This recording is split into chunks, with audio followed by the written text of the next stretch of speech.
बेटा ये बोलकर वृद्धाश्रम में छोड़कर गया था कि एक बेहद जरूरी मीटिंग है, माँ को अकेले घर पर नहीं छोड़ सकता, सिर्फ 2 दिन का काम है, 2 दिन की बात है, 2 दिन के बाद मैं अपनी माँ को लेकर चले जाऊंगा।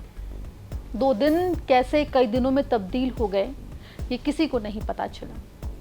बूढ़ी माँ अपने बेटे का इंतजार करते करते आखिरी सांस तक पहुंच गई। मंजर ये कि बेटे ने अंतिम संस्कार में तक आने से इनकार कर दिया है। विस्तार से इस रिपोर्ट में आपको बताएंगे पूरा मामला क्या है और कहां का है। नमस्कार, आप देख रहे हैं एमपी तक और मैं हूं आपके साथ आकांक्षा ठाकुर।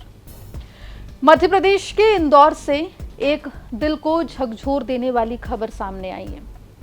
माता पिता जो अपना पेट काट काट के बच्चों को बड़ा करते हैं, पालते हैं, पोसते हैं और ये उम्मीद भी करते हैं शायद कि बुढ़ापे में यही बच्चा जिसकी उंगली थाम कर उसे चलना सिखाया है वो उनके काम आएगा, उनकी देखभाल करेगा, उनकी देखरेख करेगा। लेकिन कहते हैं कि ये कलयुग है और कलयुग में कोई किसी का नहीं है। अब इंदौर में एक वृद्धाश्रम में एक बुजुर्ग महिला की मौत अपने बेटे के इंतजार में हो गई। बात सिर्फ इतनी सी नहीं है कि बुजुर्ग महिला की मौत हो गई। महिला की मौत के बाद जब बेटे से संपर्क करने की कोशिश की गई कि बेटा कुछ नहीं तो आके अपनी मां का अंतिम संस्कार तो कर दे, बेटे ने अंतिम संस्कार में शामिल होना भी जरूरी नहीं समझा है। सवाल वही है कि एक समाज के तौर पर हम कहां जा रहे हैं। आपको बता दें कि 85 वर्षीय सरिता नारायणे को उनका बेटा साल 2022 में जनवरी में ये कहकर वृद्धाश्रम में छोड़ गया था कि वो एक मीटिंग के लिए बाहर जा रहा है। मीटिंग खत्म करके केवल 2 दिनों में वो वापस आ जाएगा और उन्हें अपने घर लेकर जाएगा। शुरुआत में बुजुर्ग महिला को भरोसा था कि उनका बेटा जरूर लौटेगा, लेकिन समय बीतता गया और मां का इंतजार लंबा होता गया। आश्रम प्रबंधन के मुताबिक महिला हर दिन अपने बेटे का जिक्र करती थी, उससे मिलने की इच्छा जाहिर करती थी, लेकिन बेटा कभी ना तो मां से मिलने आया और ना ही उन्हें लेने आया। इस दौरान महिला की तबीयत बिगड़ने लगी। बढ़ती उम्र के कारण आंखों की रोशनी भी कमजोर हो गई। आश्रम ने दानदाताओं की मदद से उनका चश्मा बनवाया और इलाज की व्यवस्था भी कराई, लेकिन बेटे ने कभी हालचाल तक नहीं लिया। पिछले 10 अगस्त को महिला का निधन हो गया।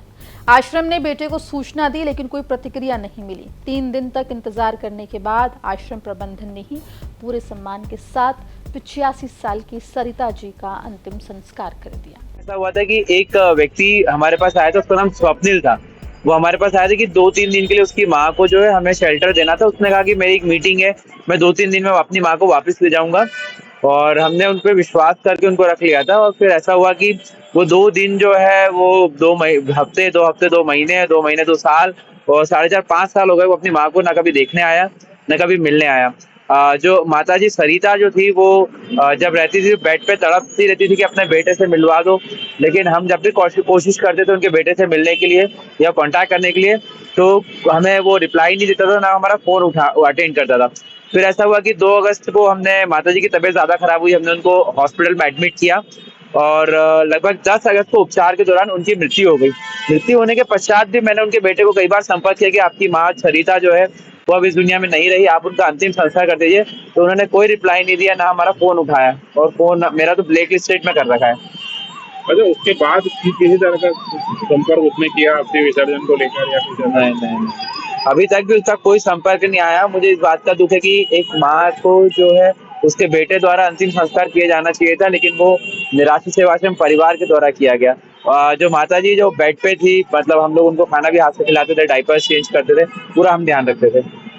अच्छा, ऐसा काम कितने साल से आप लोग कर रहे हैं, कब से एनजीओ चला रहे हैं? सर ये 2014 में मैंने निराश्रित सेवाश्रम की शुरुआत की थी और जब मैं 21 साल का था।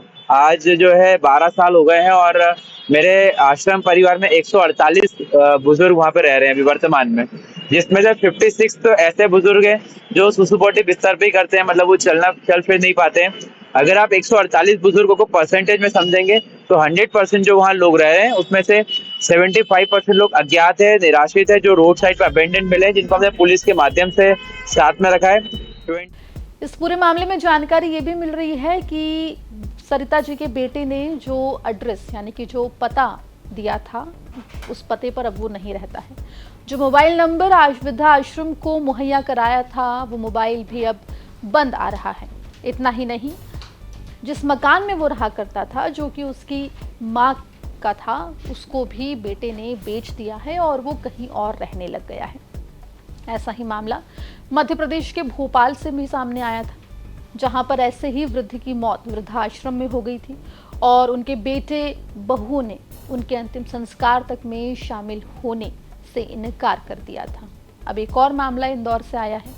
वहीं वृद्धाश्रम संचालित करने वाले जो भी लोग हैं, उनका ये कहना है कि ऐसे मामले अक्सर वृद्धाश्रम में देखे जाते हैं, जहां पर 2 या 3 दिन तक वृद्धाश्रम में रखने का बहाना देकर बच्चे अपने माता पिता को छोड़ जाते हैं, लेकिन कभी वापस नहीं आते। एक बार फिर मानवता को झकझोर देने वाली ये तस्वीर इंदौर से सामने आई है। पूरे मामले पर आपकी क्या राय है, कमेंट सेक्शन में जरूर लिख के बताएं। खबर इंदौर से आप तक पहुंचाइए सहयोगी धर्मेंद्र कुमार शर्मा ने।